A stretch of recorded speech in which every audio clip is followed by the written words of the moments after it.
Doctor Luis Guillermo Vélez, muy buenos días. Buenos días, doctor Fernando Londoño, ¿cómo le va? Mucho gusto saludarlo a usted y a todos sus colaboradores. Muchísimas gracias, doctor Vélez. Cuando uno está quebrado tiene dos soluciones. La una es gastar menos, la otra es producir más. Aquí nos fuimos por el lado de que el Estado va a producir más, recibiendo más impuestos. Pero hay otra fórmula que es la austeridad, es gastar menos. Y usted ha sorprendido al país con unas ideas muy concretas y muy bien pergeñadas sobre qué medidas de austeridad se podrían tomar en estos momentos críticos para la vida económica del país. ¿Nos quiere hablar de ello, doctor Vélez? Sí, doctor Londoño, pero ahí no hay nada de originalidad.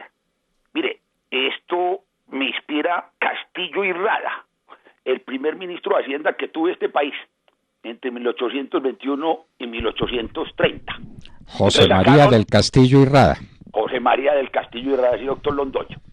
Entonces estaba como vicepresidente Santander y Bolívar todavía estaba terminando la campaña libertadora.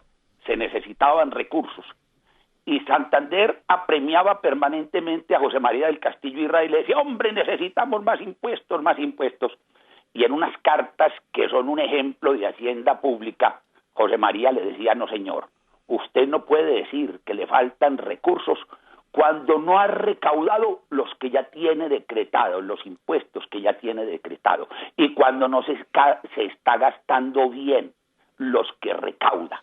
Entonces usted primero recaude lo que necesita y gaste bien lo que ya tiene y después hablamos. Y eso es lo que decía Castillo y Rada, y lo tuvo 10 años a Santander con el mismo sistema tributario y le generó recursos para la campaña libertadora, para sostener las campañas de Bolívar. De manera que hay que hablar de eso, ¿dónde se ahorra? Entonces sí, yo he presentado cosas muy sencillas, doctor Londoño. Yo he hablado de reducir el gasto en embajadas. Tenemos muchas embajadas, países incluso más ricos que nosotros tienen embajadas para atender 2 o 3 países. Nosotros tenemos embajadas en muchos lugares muy exóticos. Yo creo que hay que hacer ese esfuerzo. Esa fue la primera idea que presenté. Hay que reducir. Aquí tenemos las corporaciones ambientales, son 34. Tienen recursos propios muy grandes, tienen recursos que vienen de las transferencias del sector eléctrico, de regalías, de cosas, y encima de eso hay que darles plata. Esas sí son las disputas políticas por las direcciones de las por corporaciones ambientales son aterradoras. 34, hace años se propuso reducirlas a 16, fusionando algunas, la Corte Constitucional echó atrás eso. Por lo menos inicialmente hay que suprimirle los aportes de la nación. Hay un ahorro país de 150.000 millones de pesos. Y así. Tenemos una serie de entidades que uno dice, hombre, pero ¿qué está haciendo eso? Por Dios. Usted recuerda la tragedia del río Páez. Entonces se creó una corporación, eso fue hace ya casi 30 años, para atender la tragedia y esa corporación todavía existe ahí. Uno no sabe a quién beneficia esos recursos. Entonces tenemos una serie de entidades en el presupuesto, la Contaduría General de la Nación, la Auditoría, uno no sabe quién auditó, la Junta Nacional de Contadores. Entonces, haciendo un balance de esas entidades, uno puede tener también un ahorro importante. Lo otro que he señalado, yo estoy aterrado con la voracidad de las entidades de control. El presupuesto de estas entidades, Procuraduría, Fiscalía y Contraloría, se más que duplicó en los últimos 10 años, en el periodo en el cual el Producto Interno Bruto de Colombia no crecía en términos nominales 84%, y estas entidades duplican esos presupuestos. La Contraloría lo triplicó. Recientemente se aprobó una reforma de la Contraloría aterradora. Y llenaron eso de dinero y de cargos y de cosas. Entonces hay una voracidad por ese lado muy impresionante. Entonces cuando yo digo estas cosas me salen algunos profesores a decir es que ese presupuesto es inflexible y el gasto está aprobado por ley. Yo le digo, pero ¿cómo así? Entonces aquí solamente se pueden hacer leyes para aumentar las entidades, aumentar el gasto, pero jamás una ley para reducirla. Eso es increíble. Entonces a mí me parece que lo primero que ha debido mostrar el gobierno Es una decisión de austeridad metiendo en este proyecto de reforma mismo, si quería, porque ya que metió la variación de la regla fiscal, que meta un artículo y diga, se autoriza el gobierno para realizar en los 4 meses siguientes una reforma administrativa que lleve el gasto de funcionamiento de la nación y lo reduzca a 20%. Y para eso no se necesita ningún estudio, doctor Londoño. Cuando Margaret Thatcher llegó al gobierno, a su primer gobierno, mandó una circular y le ordenó a todo el mundo le decía a Margaret Thatcher, sí, estamos de acuerdo con la austeridad. Entonces mandó una circular, me reducen en 10% el presupuesto para el año entrante. Y cuenta ella en sus memorias que empezaron a desfilar por su despacho todos los secretarios a decirle que estaba bien la austeridad, pero para los otros. No, hay que tener una regla cuantitativa seria de corte. Recientemente el gobierno sacó un decreto, yo no sé, el 371, es que el decreto de austeridad, eso es un chiste. Puras recomendaciones. No hay una sola meta cuantitativa de ahorro. Y se le dice a la gente, no, mire, ojo, que si va a adquirir bienes muebles que sean para el objeto social de la dependencia. ¿Cómo hay que decir eso, por Dios? Que si el funcionario viaja en el avión presidencial no se le reconocen gastos de viaje. Pero por Dios. Entonces, no, sin una cosa seria en ese sentido, me parece que es lo primero. Lo otro que debe hacer el gobierno es contarnos, pues, cuando uno reduce, sí, uno reduce o desahorra el Estado y puede desahorrar. Se planteó la venta de las participaciones del gobierno en ISA, eso está bien.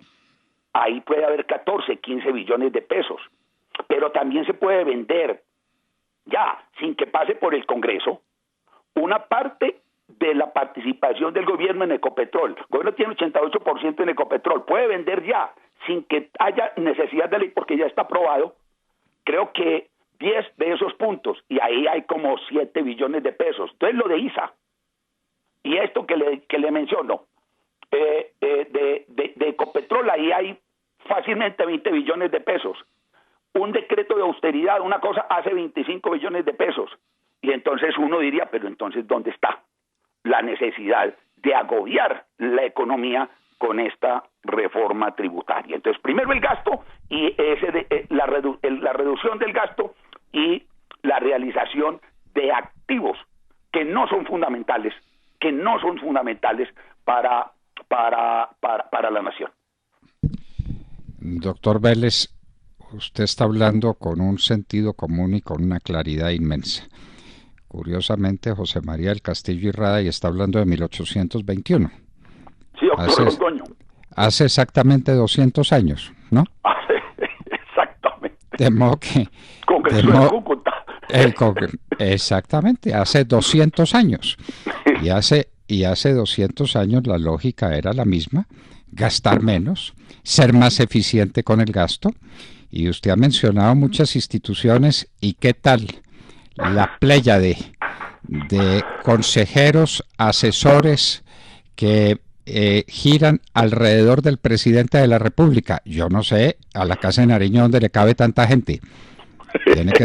Esos tienen que estar en edificios vecinos porque es que no caben tantos asesores, ni a qué horas el presidente de la República puede recibir tanta gente. Y es que hay que dar ejemplo, doctor Vélez. No es solamente el valor de la contracción económica que se haga, sino el ejemplo. Claro. Yo recuerdo a una persona muy cercana a usted, por su origen, un tal Álvaro Uribe Vélez, no sé si usted lo ha oído mencionar, que cuando se empeñó en la reforma a la administración pública le decía a su secretario general, le decía, tenemos que dar ejemplo por la Secretaría de la Presidencia de la República. Aquí tenemos que dar el ejemplo. Es que hay que dar ejemplo, doctor Vélez. Bueno. Doctor Londoño, por supuesto. Mire, todas esas cosas, cuando empezó la primera administración de Santos, hicieron una reforma. La palabra clave ahí era la agencia. Y crearon la agencia de la prosperidad, la agencia de compras públicas, la agencia de no sé qué. Ese es el mantra de la administración pública. El ministro de Hacienda de la época decía, no, eso no tiene mucha importancia y no nos vamos a gastar mucho. era el señor Echeverría, ahí anda dando lecciones de austeridad que no fue capaz de practicar, y montaron todo ese aparataje. Yo lo llamé, yo escribí un artículo y dije, el gobierno paralelo de Santos, para cada ministro había un consejero. Entonces uno no sabe cómo se hacen las cosas, ¿sí? Y esas consejerías, esas asesorías cuestan un dineral, pero lo más grave, entorpecen la misma administración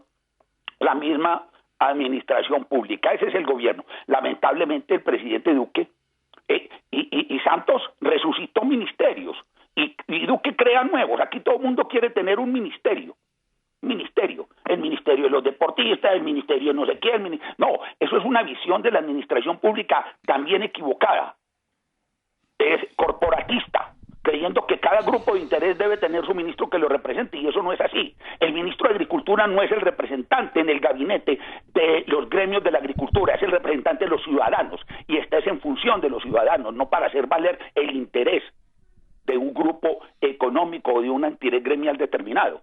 Entonces, si uno se atiene a esa visión, entonces habría que tener un ministerio para cada sector social y económico. Ahora que hablamos de la República de 1821, funcionaban con 4 ministerios.